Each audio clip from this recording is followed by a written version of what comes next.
Donc les nouveaux barèmes pour 2018, qui augmentent forcément au niveau des tranches d'imposition.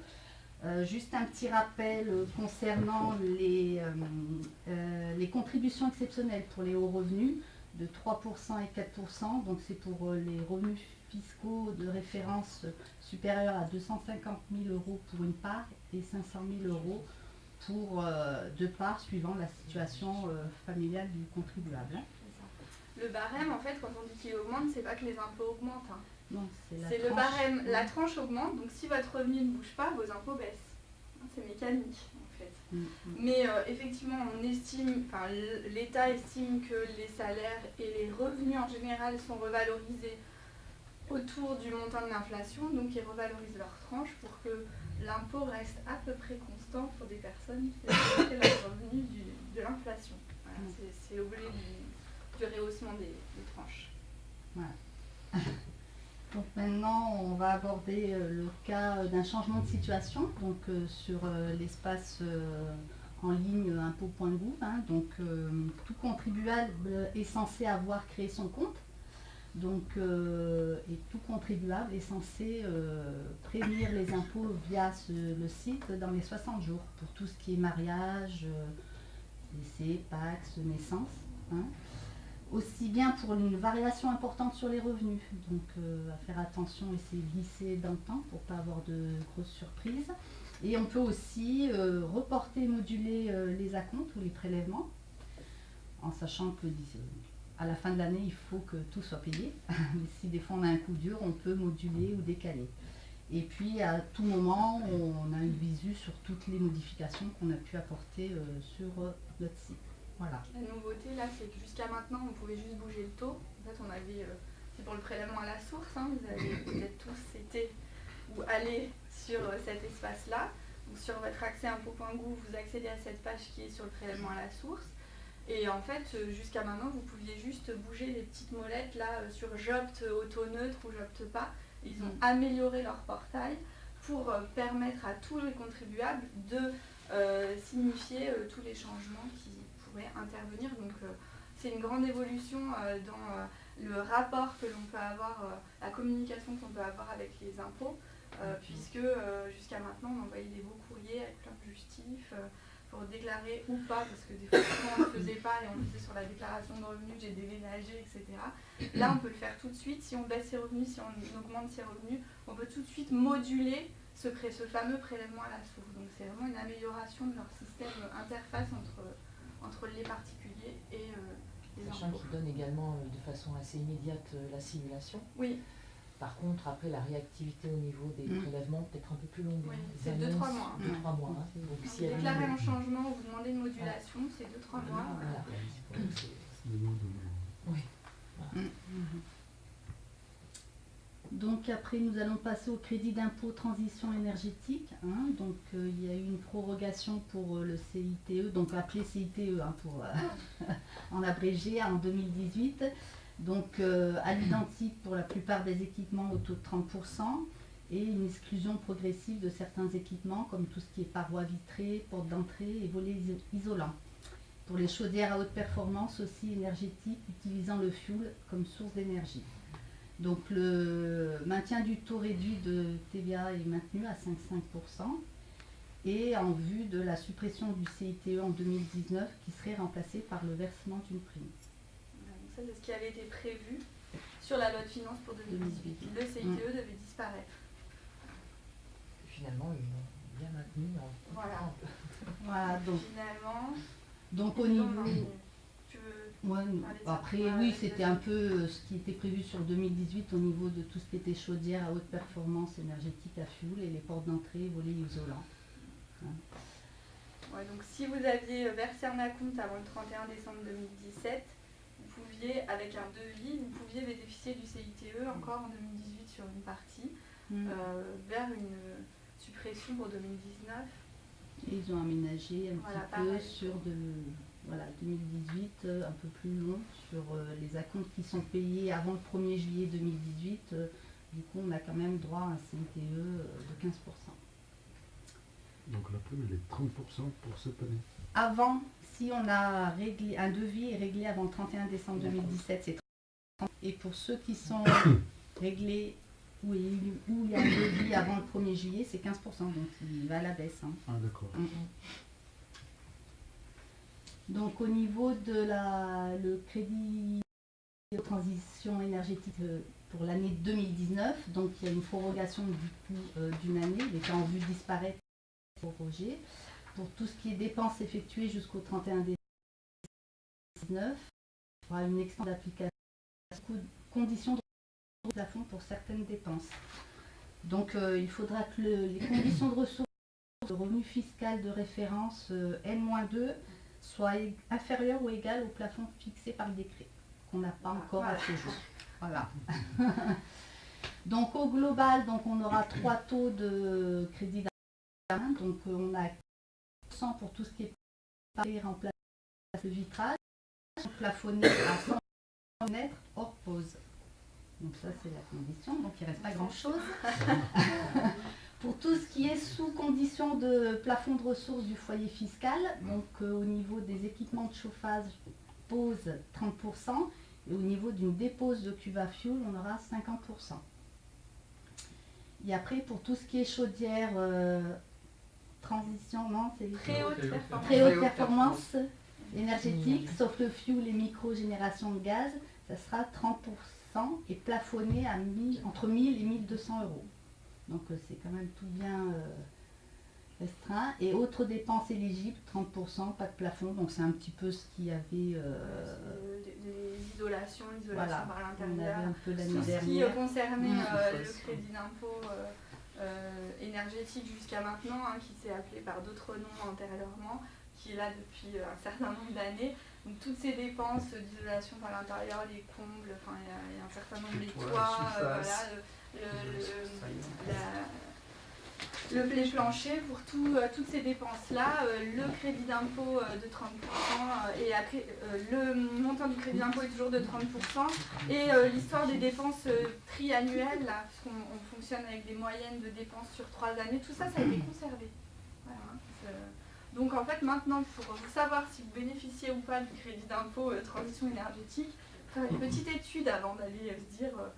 parce que, bon, après, ça tout dépend des vendeurs, hein, mais vous en avez certains qui surfent un peu sur la vague, et puis on se retrouve, nous, quand on fait les déclarations de revenus, on a des clients qui nous donnent des factures où c'est écrit noir sur blanc, crédit d'impôt, transition énergétique, tant, et en fait, ils n'ont pas droit du tout. Alors pas par la dépense en elle-même, parce que la dépense en elle-même est éligible, mais avec ce plafond pluriannuel sur 3 ans, on se retrouve des fois un peu coincé. Voilà. Donc il faut vraiment se poser la question, quand on est dans une phase de travaux, de voir si les derniers travaux sur la dernière phase sont toujours éligibles au crédit d'impôt. Ça n'a pas changé. À mon avis, les autres dépenses éligibles, ils vont nous faire une bonne liste. Oui, c'est ça. Elle aura sûrement oui, il y a le réduit, c'est ça. Il faudra vraiment se rapprocher de cette liste-là. Allez, laisse la place à Véro. Donc c'est à mon tour de prendre le relais. Donc je vais vous parler de la réduction d'impôt Censi-Bouvard. Donc Censi-Bouvard, juste pour vous mettre dans un cadre, c'est des investissements dans la location en meublé non professionnelle. Donc on va se trouver dans le cas où on va acheter neuf en VFA ou acheter dans de la rénovation de plus de 15 ans. Donc également c'est des résidences, genre EHPAD, des résidences étudiantes avec des services, des établissements de santé avec toute une infrastructure de soins de longue durée. Donc cette réduction d'impôt devait s'arrêter au 31 décembre 2018. Finalement, c'est quand même bien intéressant hein, pour tout le monde. Et du coup, une prorogation de cette réduction d'impôt se fait, prorogation de 3 ans, et on va jusqu'au 31 décembre 2021. Ils nous font la blague depuis 4 ans. Ils reportent. Chaque année, ils nous disent on reporte. Donc des fois, ils reportent une année, des fois 3 ans. Donc là, ça y est, on est tranquille, 3 ans. On va dire l'avantage qui n'a pas changé le plafond, taux, le taux, tout est pareil. Hein. C'était 25% au départ. Hein. Ah oui, on parle de la dernière... Au départ, avant qu'ils prorogent, quand ils ont mis en œuvre la réduction. On a perdu en taux. C'est pas la même chose. Hein. Donc par année, on est limité à 300 000 euros d'investissement, avec un taux de 11% de cette base-là, et donc avec un engagement de 9 ans, engagement de louer dans des conditions bien précises. Et donc l'étalement de cette réduction d'impôt se fait sur 9 ans. Voilà. Ensuite, je vais vous parler des conditions d'apport de titres. Donc un petit rappel, lorsqu'on faisait des apports de titres qui étaient réalisés à compter du 14 novembre 2012, on se trouvait dans plusieurs situations possibles. Donc quand la société bénéficiaire de l'apport était contrôlée, donc à ce moment-là on était en report d'imposition, c'est-à-dire qu'on calculait, on faisait une simulation de l'impôt à l'instant T de l'apport, et on se disait cet impôt-là, on le paiera au moment d'un événement qui est la cession, la sortie en fait des titres. Ça, c'était une première chose. On est dans une entreprise individuelle, par exemple, et on apporte notre fonds de commerce à une société. Donc c'est nous qui exploitons et c'est nous qui détiendrons les parts de la société qui a été bénéficiaire. De même, si on a une société ou plusieurs sociétés d'exploitation et qu'on apporte les parts de cette société à une société holding, donc c'est tous ces montages-là qui sont concernés par le sujet que Véronique aborde là. Donc le premier cas, c'était lorsqu'on contrôle la société dans laquelle on apporte le bien concerné. On a également la possibilité de ne pas contrôler la société, puisque l'apport peut très bien être moins conséquent. Donc là, on sera en sursis d'imposition. Le sursis d'imposition veut dire qu'au moment de l'événement qui se déroulera à un instant T, on calculera l'impôt à ce moment-là. Donc c'est la différence avec le report. Les taux et les conditions. Aujourd'hui, le report, on prend les taux d'aujourd'hui, les conditions d'aujourd'hui pour les calculs de la plus-value. Le sursis, c'est la plus-value est calculée, mais les conditions et la méthode de calcul de la plus-value sera suivant les règles futures. Donc en fait, on ne sait pas à quelle sauce on va être mangé. Tout à fait. Soit à la baisse, soit à la hausse. Voilà. C'est la nuance. Également, la base en fait, de calcul ou la base de l'imposition diffère en fonction de la valeur de la soulte. Donc si la soulte excède 10% de la valeur nominale des titres reçus, à ce moment-là, on a une imposition de la plus-value de l'apport. Et si on est dans le cas où la soulte n'excède pas les 10% de la valeur nominale donc des titres reçus, on imposera la plus-value à hauteur du montant de la soulte. Peut-être c'est bien si tu expliques ce que c'est la soulte. Alors la soulte, c'est l'avantage qu'on peut avoir lorsqu'on fait cet apport-là par rapport aux autres associés, par exemple, au sein de cette société. C'est un reliquat. Donc c'est un bonus. Voilà. On apporte en fait la valeur de la société qu'on apporte, elle peut valoir 100. En fait, on l'apporte et on dit on apporte que 90 et nous on se récupère 10. C'est une grosse caricature. En fait, c'est 10 qu'on se récupère dans la poche, c'est ça la soulte. Voilà. Ce qu'on n'apporte pas et ce qu'on se récupère en cash. Donc un petit rappel également sur, puisque ce qui change en fait c'est le report d'imposition par rapport à la loi de finances, donc je vais vous faire un petit rappel de ce qui se passait sur ce report d'imposition, donc avant cette loi de finances qui nous rectifie quelques éléments quand même. Donc là on voit bien qu'on a une société et il y a une holding qui est également une société, dans lequel on a un apport de titres entre les deux. Donc comme on est dans une situation où on contrôle la société holding à l'issue de l'apport, on est en plus-value, en report d'imposition, et non pas en sursis d'imposition. C'est le vert. Voilà. Donc on a cette ligne-là qui montre la chronologie et puis le temps. Donc qu'est-ce qui peut se passer s'il y a une cession à titre onéreux, un rachat, un remboursement ou une annulation des titres par la holding dans les 3 années de l'événement de l'apport, on fait tomber le report d'imposition. Donc à ce moment-là, on est taxé, mais il y avait une sortie possible ou un sursis encore, c'est qu'en cas de réinvestissement, dans certaines conditions qu'on va dire, on évitait d'être imposé à ce moment-là. Donc le réinvestissement devait se faire dans les 2 ans de la cession, la date de cession, à hauteur de 50% du prix de cession des titres, et avoir une obligation de garder à l'actif pendant 12 mois ces titres-là.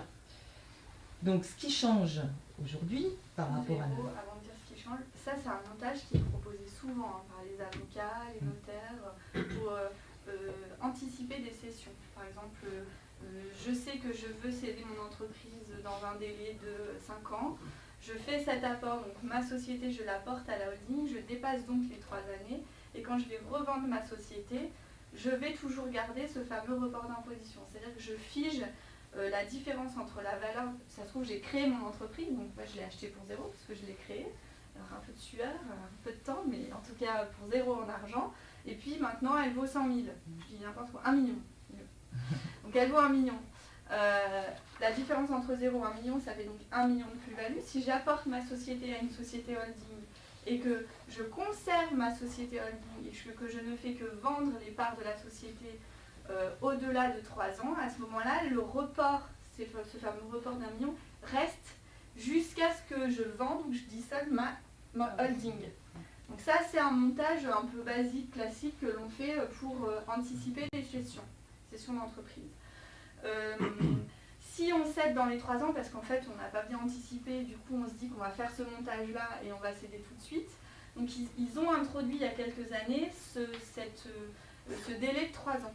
C'est-à-dire que ça n'existait pas auparavant, donc du coup les gens qu'est-ce qu'ils faisaient? Ils disaient je veux céder mon entreprise, j'apporte à une holding et je vends les titres, report, je suis tranquille et moi la holding je la laisse vivre, je me fais une rente jusqu'à la fin de ma vie. Ça c'était le plan habituel.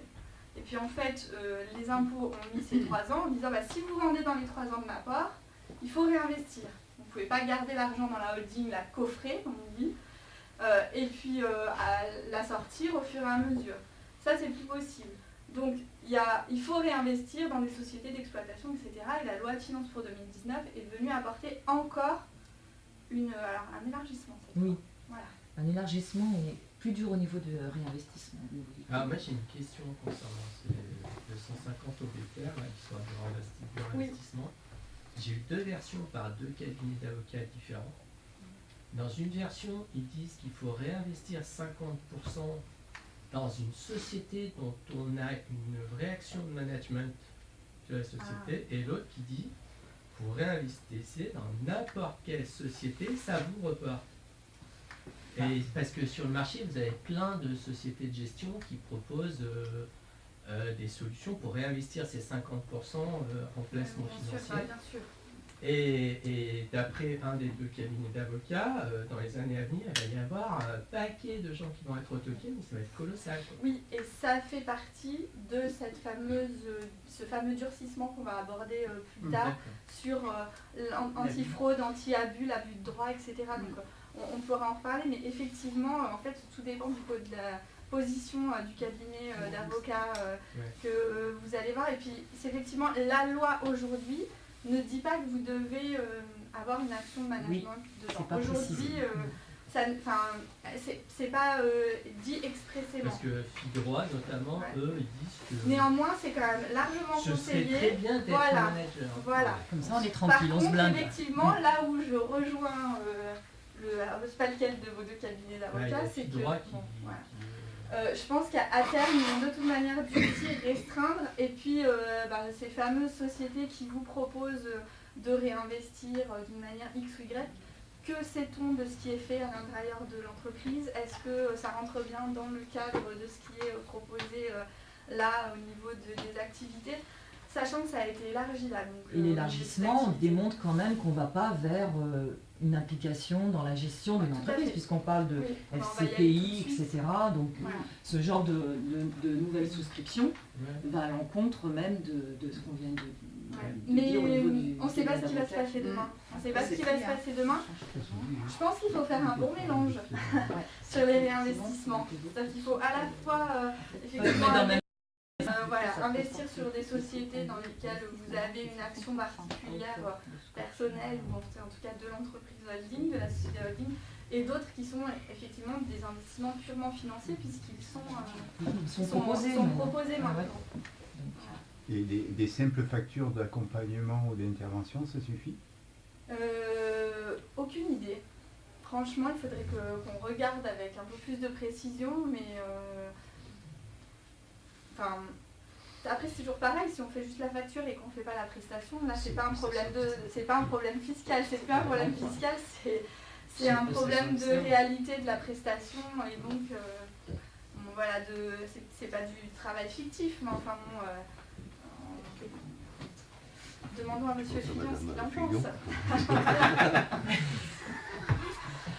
Bah oui. Donc, c'est le même principe. Après, il a pris son risque. Si on revient un oui. petit peu en Ouais, arrière, voilà. voilà, hein, pour rappeler les conditions d'imposition au niveau de ces plus-values d'apport. Donc les modalités de taxation lors de l'expiration du report d'imposition. Donc toutes les plus-values d'apport réalisées entre le 14 novembre et le 31 décembre de la même année, 2012, il y avait une imposition forfaitaire de 24%. Ensuite, à compter du 1er janvier 2013, on se retrouvait dans le cadre de l'imposition selon un taux calculé d'après le barème de l'impôt sur le revenu l'année de l'apport. C'est ce qu'on disait tout à l'heure, c'est au moment où on avait calculé l'impôt au moment de l'apport. Et à compter du 1er janvier 2018, on était dans le cas du PFU avec 12,8% d'imposition. Prélèvement forfaitaire unique. Voilà. C'est la flat tax Voilà. de l'année dernière. Avec- flat tax de 30%. Avec la possibilité d'opter à l'impôt sur le revenu selon la tranche d'imposition que l'on aura, mais il faut être dans un revenu global. Hein, c'est-à-dire que toutes les plus-values seront intégrées dans le même principe d'imposition.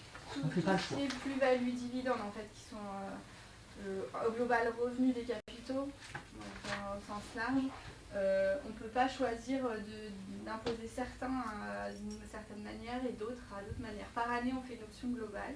Et on dit tout ce que j'ai fait sur mes ventes d'assurance vie, ce que j'ai fait sur mes dividendes, ce que j'ai fait sur mes plus-values, tout doit être imposé de la même manière. C'est où j'opte pour le prélèvement forfaitaire unique, donc les fameux 30%, ou j'opte pour l'intégration dans le revenu global qui fait un abattement de 40%, plus après les tranches d'imposition qui peuvent aller jusqu'à 45%. Sachant que cette année, par rapport à la loi de finances et le PASS, ça sera intéressant de vraiment se positionner par rapport Ah oui, tu as raison. à cette imposition. C'est-à-dire que c'était relativement plus simple avant, en se disant 30% c'est plus intéressant parce que je suis au-delà de cette imposition. Voilà. Mais finalement, là, avec le prélèvement à la source, il va falloir qu'on simule réellement l'impôt parce que finalement, on peut être dans une situation plus intéressante en prenant le barème progressif de l'impôt. Donc le calcul est un peu compliqué, mais il faudra vraiment faire une Pour suite. simplifier le raisonnement, ce qui va se passer cette année en 2018, donc c'est la loi de finances de l'année dernière, donc on ne l'a pas abordé là, mais pour se faire un petit focus rappel là-dessus, c'est que cette année, il y a le fameux crédit d'impôt pour la modernisation du recouvrement. Crédit d'impôt calculé, de calcul qui permet de déterminer si en 2010 vous avez eu des revenus ou pas. Si vous avez eu des revenus exceptionnels à part, et pour les revenus qui ne sont pas considérés exceptionnels, ils vont être par la modernisation du recouvrement. Et ces fameux revenus exceptionnels qui peuvent être des dividendes, des primes, enfin tout un tas de revenus complémentaires, des plus-values, ils vont être taxés sur un mode un petit peu qui va pas dans le sens des impôts, c'est-à-dire qu'ils vont être taxés un petit peu dans chaque tranche. Ils ne vont pas être taxés À la au tranche taux de l'année marginal, 30, alors que si vous aviez eu de l'impôt en 2018, vos revenus exceptionnels, ils auraient été taxés dans la dernière tranche. Voilà, donc se poser la question s'il n'est pas intéressant cette année de déclarer du revenu exceptionnel. Voilà. Ouais. Salaire complémentaire, éventuellement des dividendes. à voir. Puisque cette année, les revenus exceptionnels sont taxés globalement dans une tranche moyenne, puisqu'il y a un petit peu dans chaque tranche.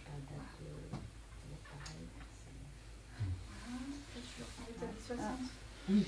Alors du coup, on avait dit que lorsque il y avait un événement comme une session, par exemple, il y avait l'imposition qui tombait à ce moment-là, avec la possibilité de réinvestir. Donc on était sur une base de 50% du produit de cession. Aujourd'hui, on va, à compter du 1er janvier 2019, réinvestir à hauteur de 60%. Donc on a 10% de plus. Ça restreint. Voilà, donc ça restreint. Mais ils nous ont donc rajouté une nouvelle partie de droit, hein, d'investissement, qui se trouve ici. Donc c'est des souscriptions de parts ou d'actions de FCPR, FCPE, etc. Donc c'est tout ce qui est les fonds communs de placement. Voilà, avec la condition de les conserver pendant 5 ans à compter de la date de souscription. Voilà.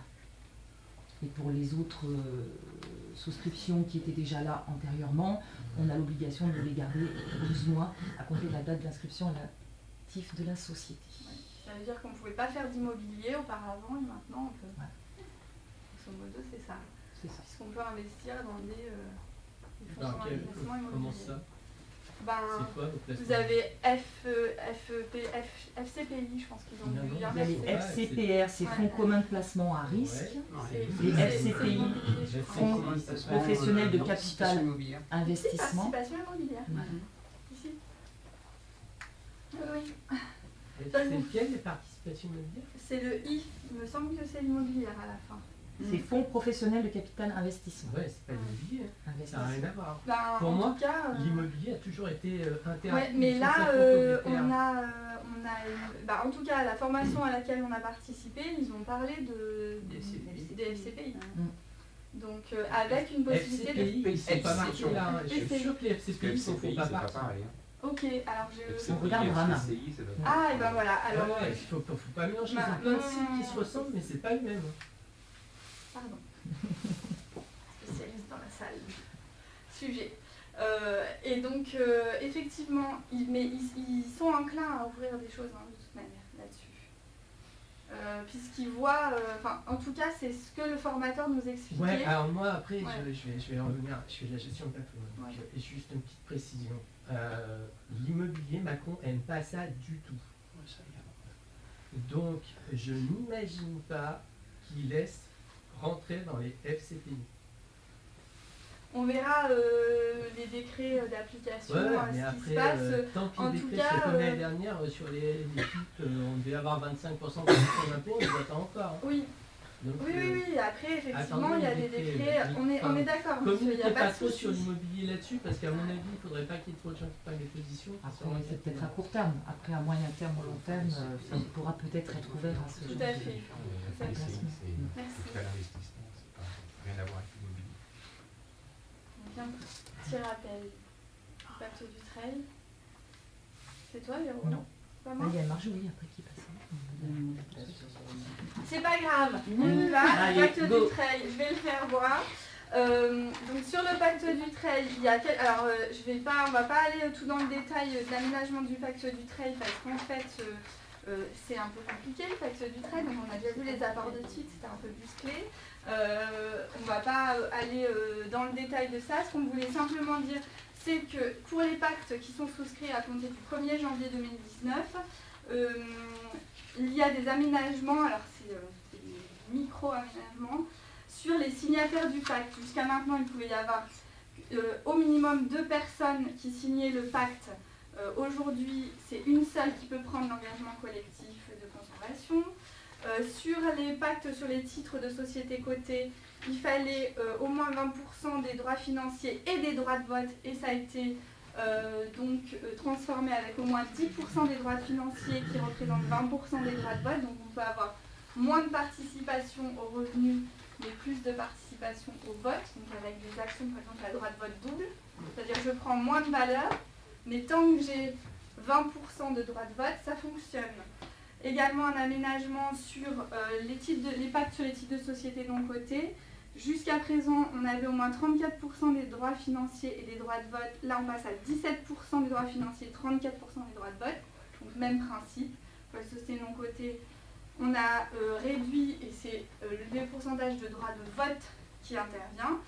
Et pour les pactes réputés acquis, jusqu'au 31 décembre 2018, c'était entre conjoints et partenaires de PACS.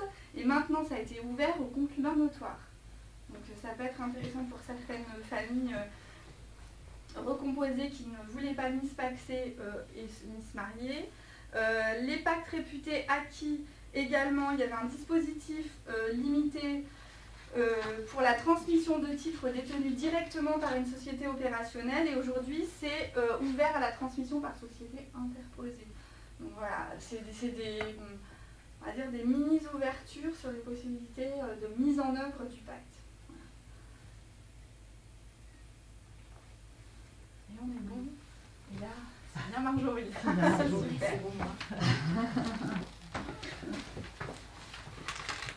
Donc, on va passer donc sur la fiscalité des entreprises. Donc, concernant l'impôt sur les sociétés, le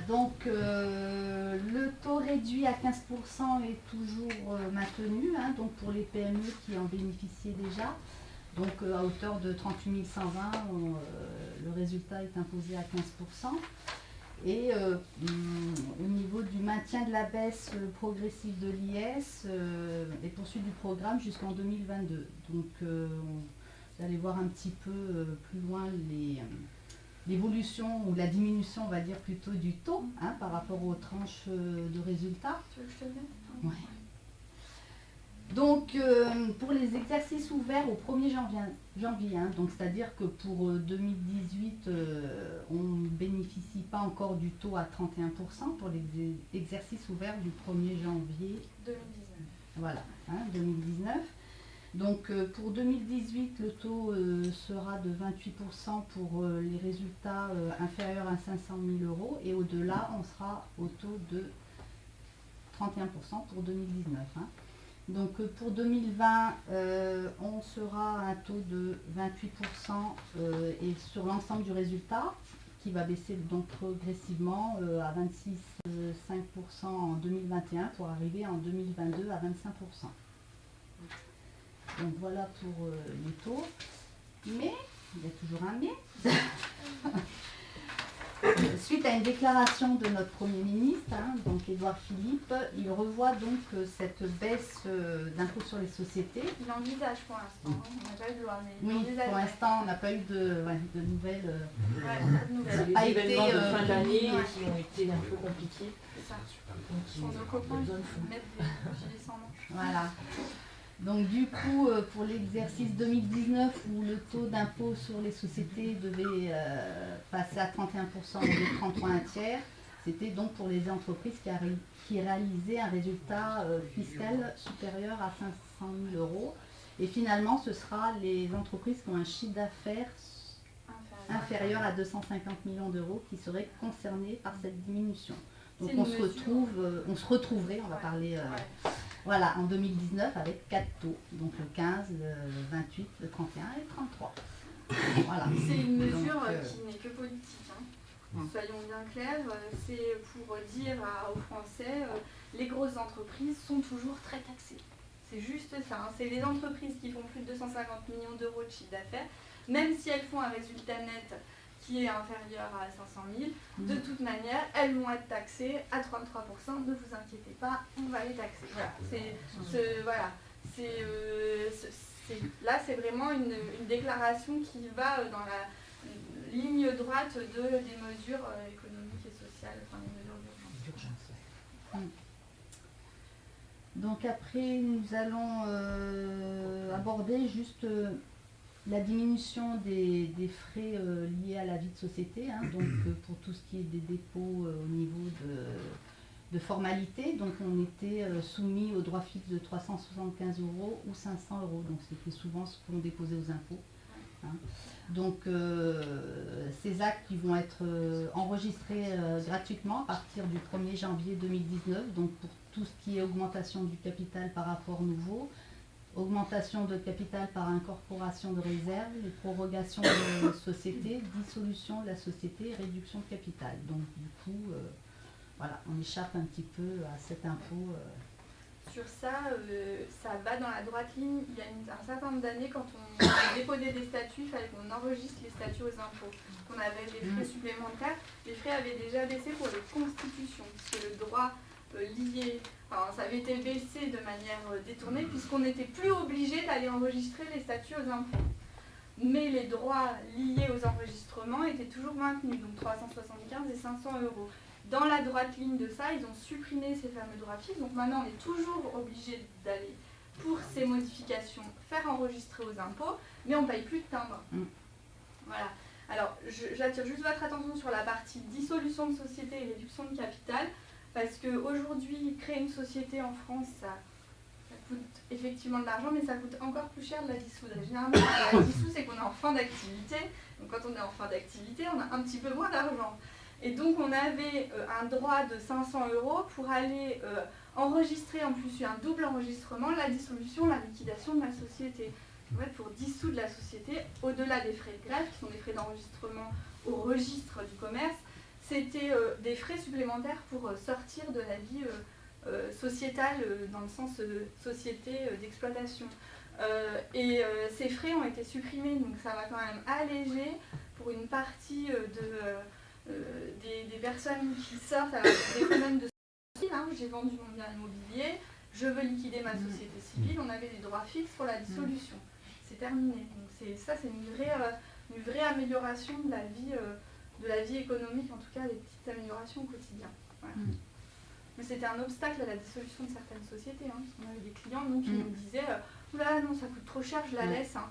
On verra bien un jour, elle sera dissoute d'office, ça me coûtera rien. Voilà. En attendant, il y a un certain nombre de choses qui couraient. Voilà. Et puis une petite parenthèse voilà, sur les taxes de véhicules de société. Donc il y a une petite extension concernant les véhicules voilà, qui a un code carrosserie pick-up, camion, hein, donc 5 places assises, donc ils seraient taxés, donc à l'exception des véhicules qui sont affectés à l'exploitation des remontées mécaniques hein, et des domaines skiables.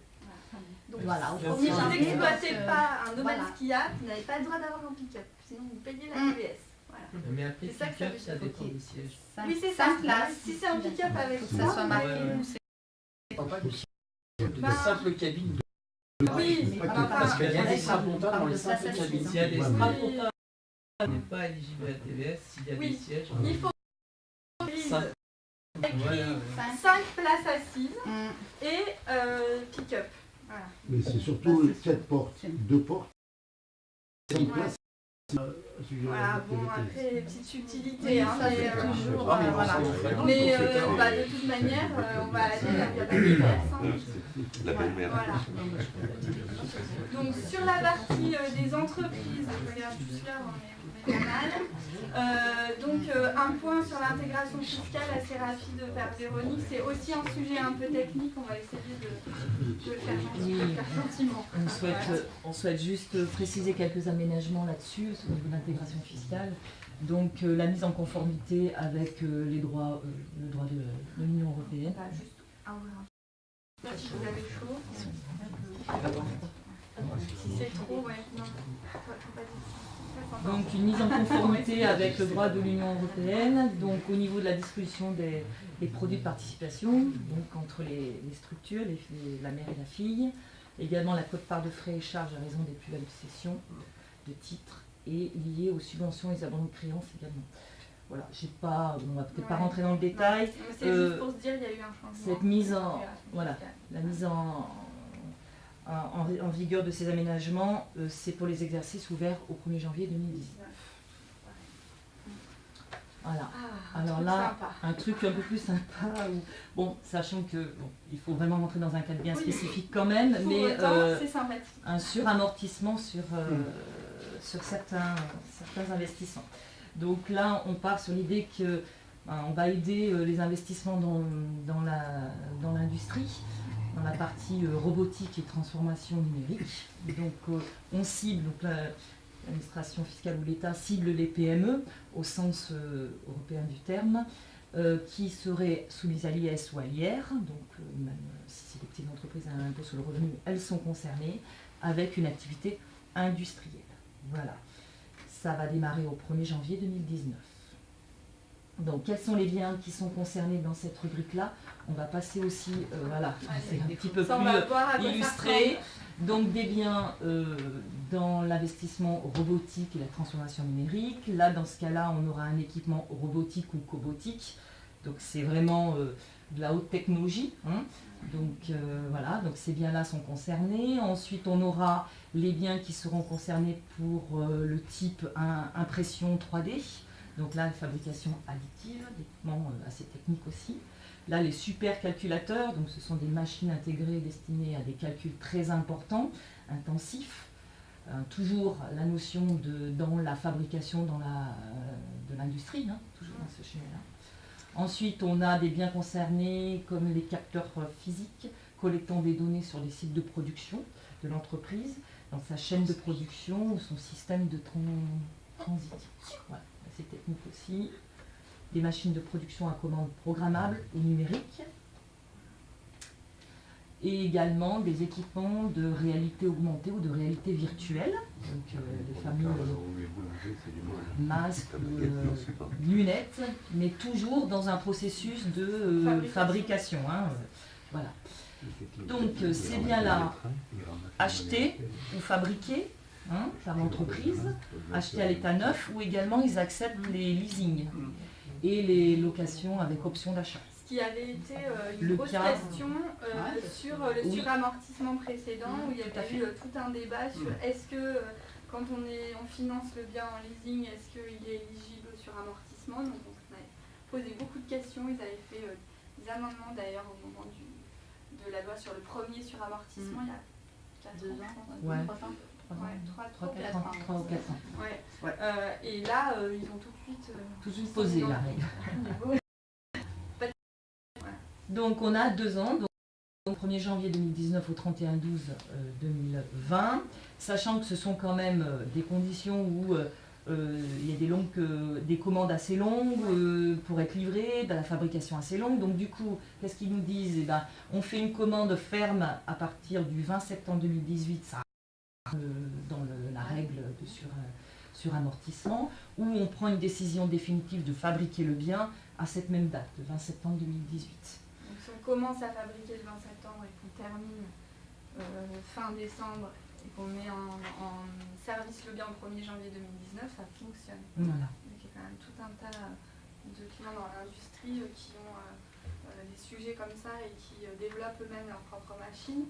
Quand on est sur des domaines techniques importants, on va mieux produire soi-même certaines fonctionnalités, en tout cas des machines, et ça fonctionne pour toute la fin de l'année.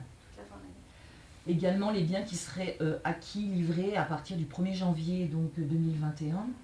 Donc ils rentreraient dans la règle si la commande a été faite dans cette période-là, hein, du 1er janvier 2019 au 31 décembre 2020, s'il y a eu un versement d'un acompte de 10%. Et ça se fait quand même au bout des 24 mois, suite à la commande. Alors on retrouve un peu le même principe que le dernier surinvestissement qui nous avait mis en place il y a 3-4 ans. Donc on part de la valeur d'origine de ce bien hors frais financiers.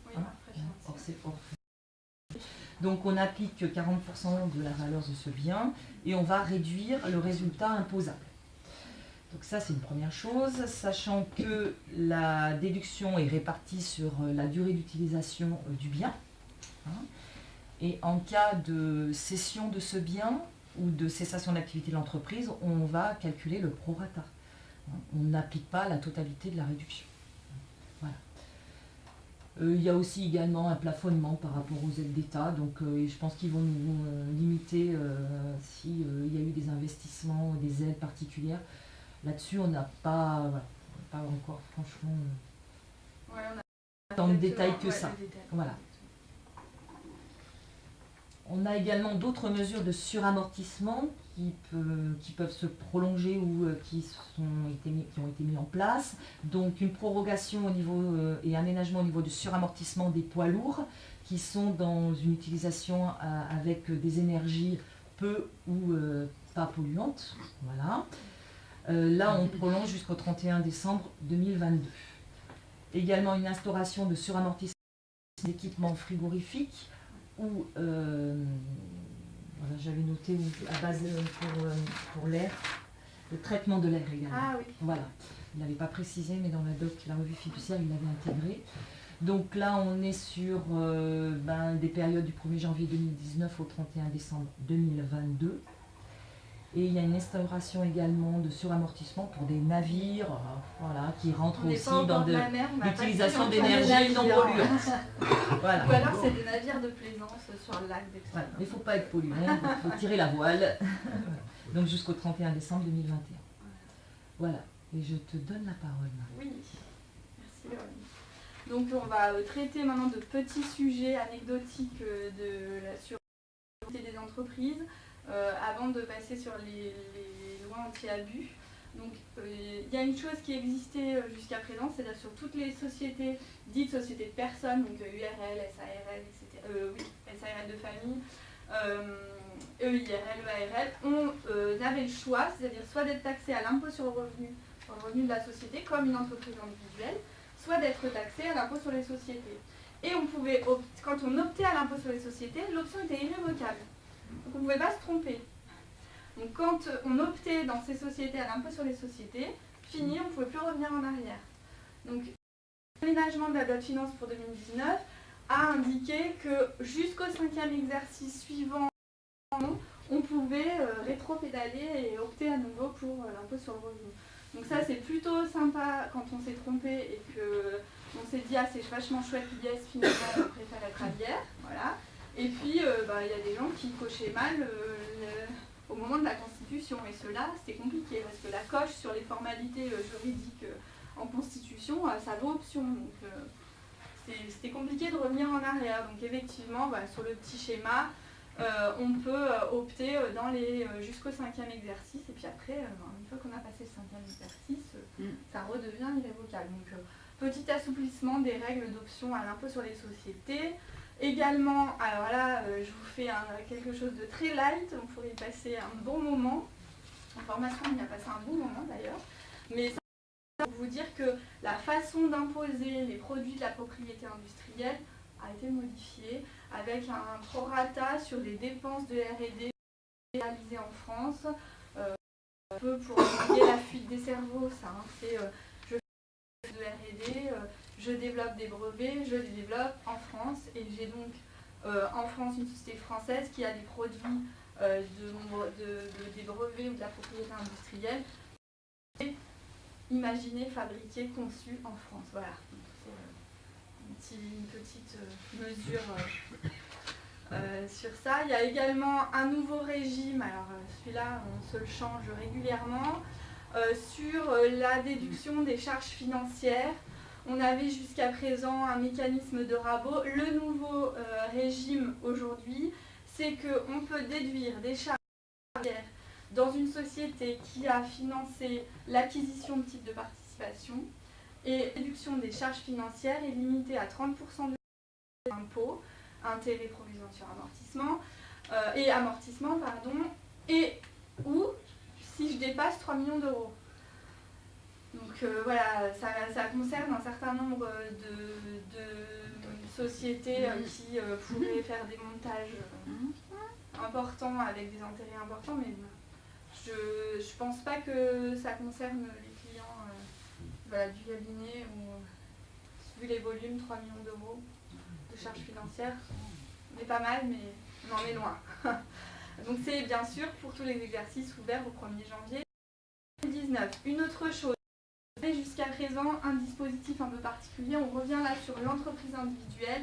J'ai une entreprise individuelle où j'ai une société dans laquelle je suis TNS, moi exploitant, et je veux que mon conjoint qui travaille avec moi ait un statut social dans l'entreprise. Plutôt que de le salarier, je lui donne un statut de conjoint salarié. Ce statut de conjoint salarié avait des contreparties qui étaient que l'on ne pouvait pas déduire, ou en tout cas qu'il y avait une limite de la déduction des salaires de ce fameux conjoint. Il n'y a plus de limite. Voilà.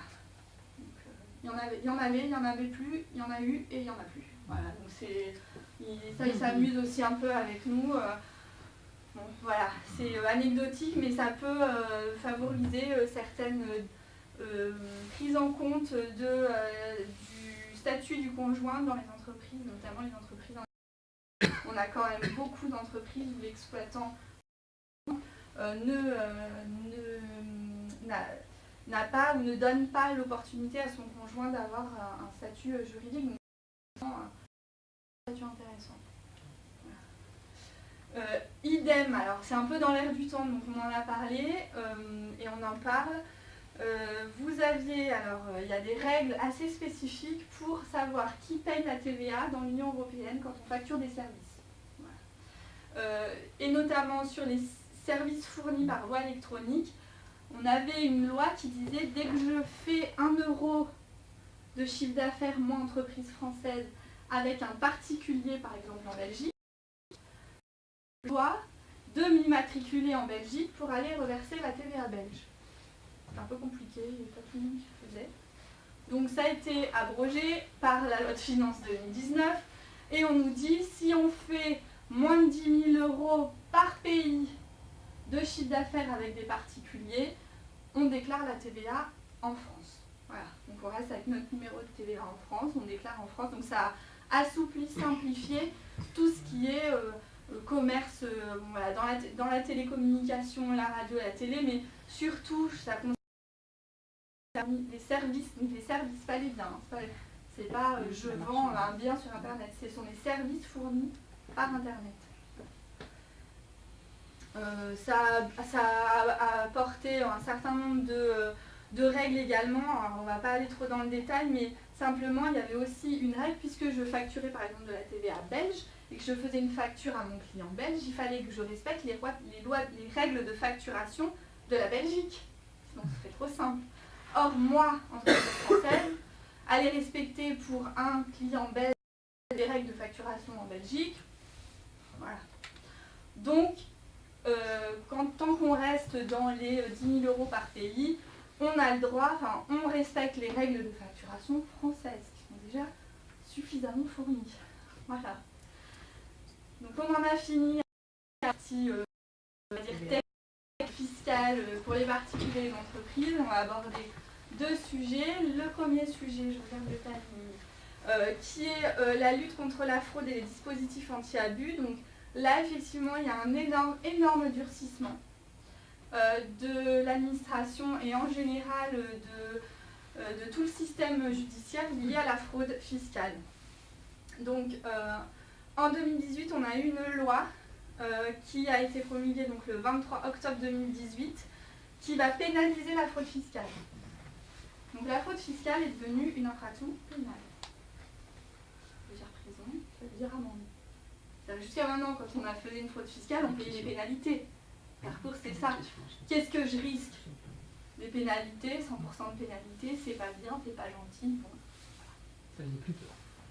Maintenant, ça fait un peu plus peur quand même. Donc, trois grands axes pour aller avec cette pénalisation de la fraude fiscale. Plus de moyens de contrôle, plus de sanctions, plus de contrôle avec les opérations à l'étranger et bien sûr une meilleure coordination des procédures fiscales. Et vous allez voir comment ça va se passer. Donc déjà, il y a une grande nouveauté qui nous concerne nous et qui concerne les avocats et les notaires, c'est que jusqu'à maintenant, on vous disait « Non, non, il ne faut pas le faire, mais bon, vous faites bien comme vous voulez, je vais vous écrire un petit courrier. » C'est fini. On ne peut pas vous dire « Faites comme vous voulez ». Nous, on vous écrit un courrier, on n'est pas responsable. À partir du moment où vous avez facturé une prestation d'assistance et de conseil, on est complice. Donc, si vous êtes redressé fiscalement, nous, c'est pas...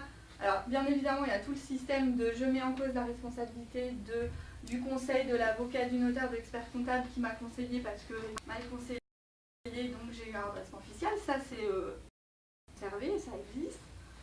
Mais par contre... là, on a en plus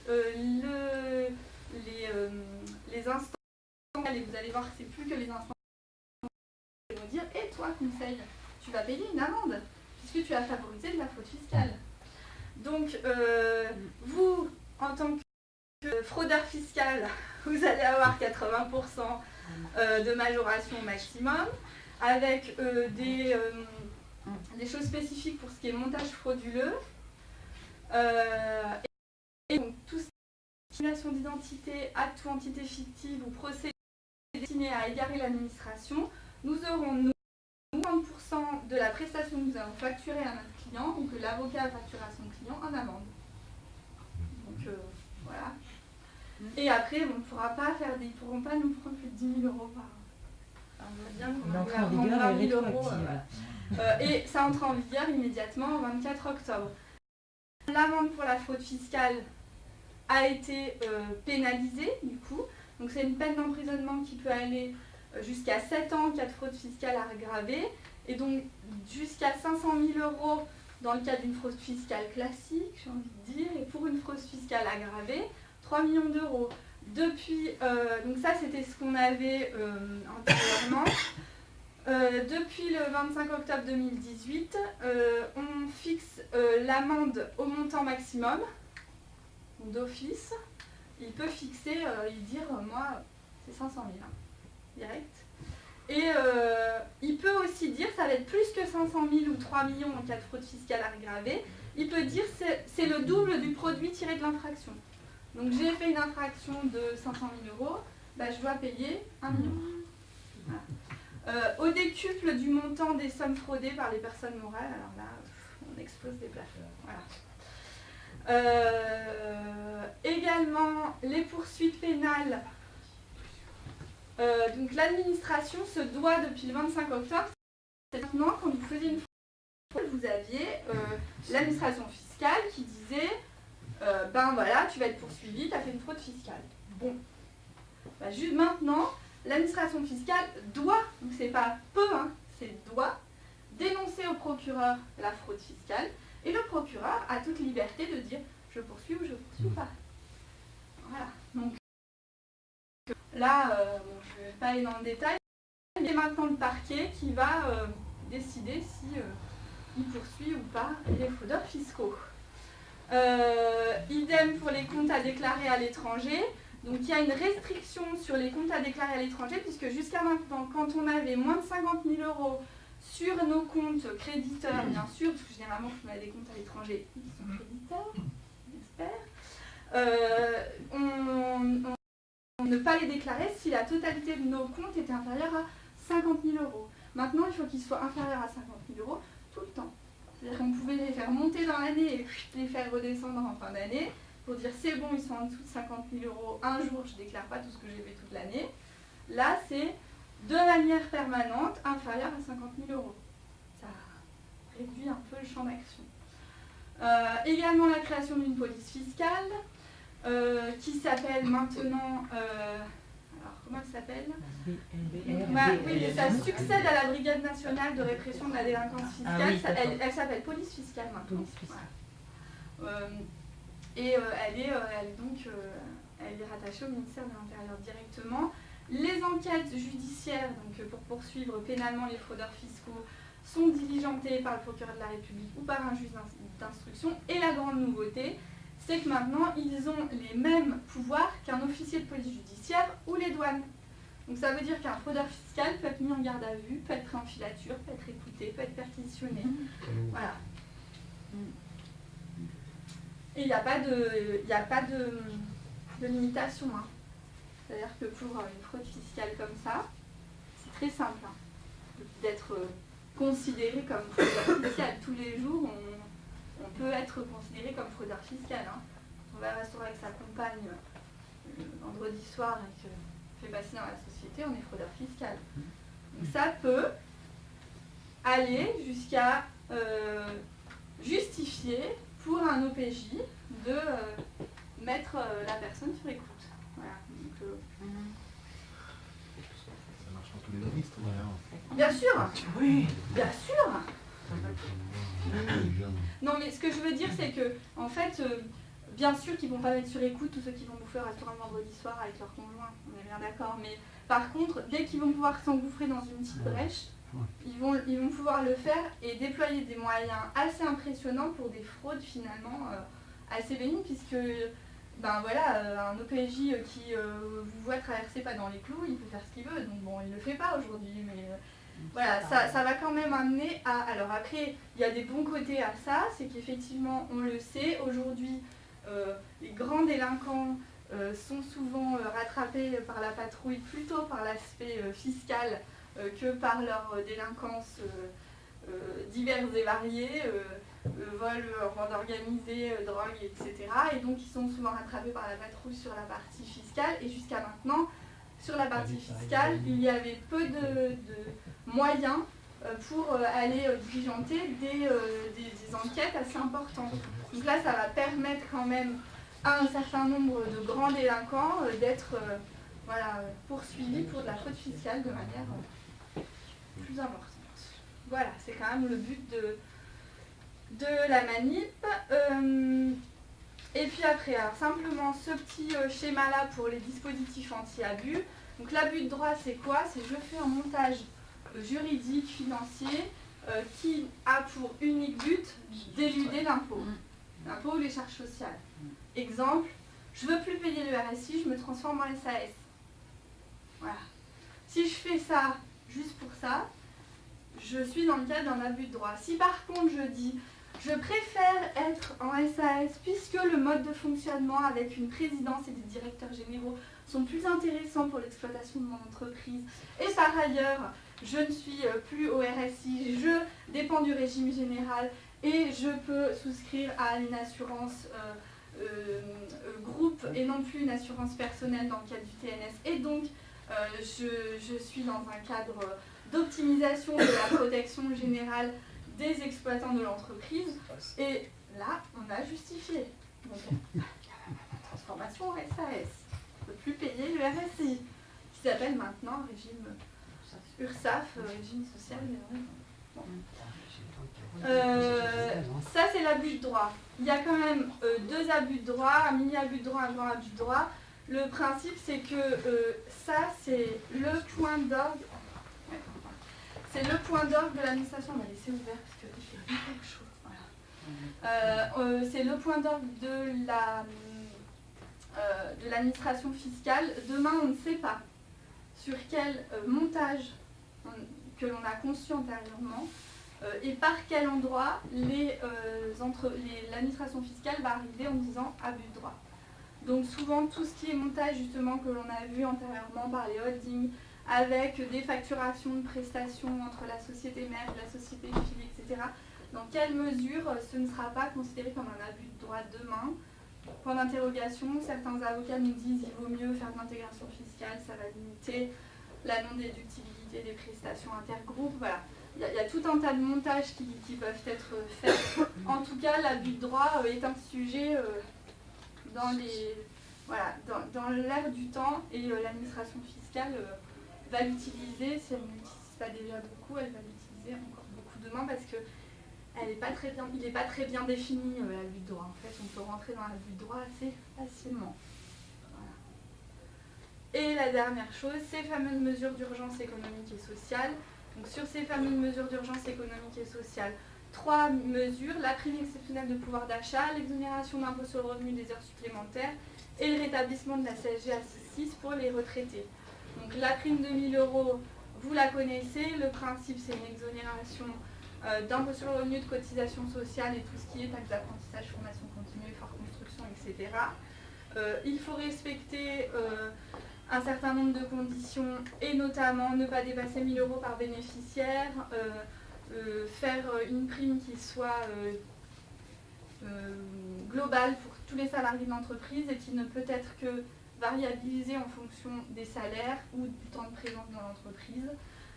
Et bien sûr qui ne sera pas exonéré si la rémunération de l'année 2018 est supérieure à 3 fois le montant du SMIC. Voilà. Donc voilà, on vient d'en parler. Par contre, petit bémol, il faut soit avoir un accord d'entreprise qui fixe tout ça, le montant de la prime, etc., soit une décision unilatérale de l'employeur signée, rédigée avant le 31 janvier. Il n'y a pas à déposer cette décision unilatérale de l'employeur. Donc, si vous versez votre prime jusqu'au 31 mars de l'année 2019, et si vous avez un document signé du 31 janvier, donc signé par le dirigeant, 31 janvier 2018, vous rentrez dans les clous. 31 janvier 2019. 2019. Oui. Entre 2018 et 2019. L'exonération des heures complémentaires dans la limite annuelle de 5 000 €. À partir du 1er janvier 2019, les anticipations d'exonération de cotisation. Un petit bémol, les logiciels ne sont pas prêts. Donc aujourd'hui, quand on a des heures complémentaires et des heures supplémentaires, ils sont allés tellement vite qu'on est obligé de les soumettre à charge. Donc il y aura un mécanisme, puisqu'ils ont prévu ça, donc il y aura un mécanisme qui fera qu'il y aura un rétro-calcul pour les salariés qui n'auraient pas bénéficié de l'exonération. Quid des salariés qui seraient sortis? On ne sait pas encore comment ça se passer. Voilà, parce que ça c'est un problème. Je sors un salarié au 20 janvier, je lui ai payé des heures supplémentaires ou des heures complémentaires. Le logiciel calcule et donc envoie la DSN avec des charges sociales. quid du remboursement des charges sociales aux salariés. Voilà. Parce qu'à l'employeur, ça on saura faire, mais aux salariés, Faire un bulletin C'est- négatif, faut refaire un bulletin faire négatif, Une restitution, mais oui. mais bon, un salarié sorti, c'est toujours compliqué c'est de faire toujours un bulletin compliqué, ça va négatif. être- et tout dépend dans quelles conditions il est sorti. Mais il ne faut pas qu'il passe plus de 2000 euros. C'est quoi là, ça, les limites de 2000 là, c'est... J'arrive. Oui, non, mais 2000 euros. Ah, Il ne là, faut pas en qu'il fait, passe plus de 2000 euros net. Sans autre source C'est quoi, pour ça un foyer. En fait, si votre salarié il gagne plus de 2000 euros net mensuels, à ce moment-là, il n'aura pas l'exonération des heures. Ils ont plafonné, Plafonné, hein, ah bah oui. l'encours. Donc nous en avons terminé ce dur labeur sur la loi de finances. Je vous rappelle donc que le cabinet est prêt à vous accompagner pour tout ce qui est fiscalité des particuliers, donc notamment les déclarations de revenus, puisque nous faisons les déclarations de revenus pour nos clients. On peut également vérifier vos déclarations de revenus, donc c'est-à-dire procéder à une simple vérification, et le cas échéant sur les 3 dernières années, puisqu'on peut revenir sur 3 années, faire des déclarations rectificatives. Nous accompagnons toujours les loueurs en meublé professionnels et non professionnels. Sur la fiscalité des entreprises, vous avez vu, alors à part pour les entreprises industrielles, il y a quand même la petite notion de report pour les équipements frigorifiques qui peut concerner un certain nombre d'entre vous. Tout ce qui concerne la renonciation à l'option IS ou le statut du conjoint salarié. Et également, donc, toujours la rédaction, même si nous sommes le 7 février, la rédaction de la déclaration unilatérale de l'employeur. Je l'ai dit, je ne l'ai pas écrit. Voilà. Merci à tous. Merci. Merci bien.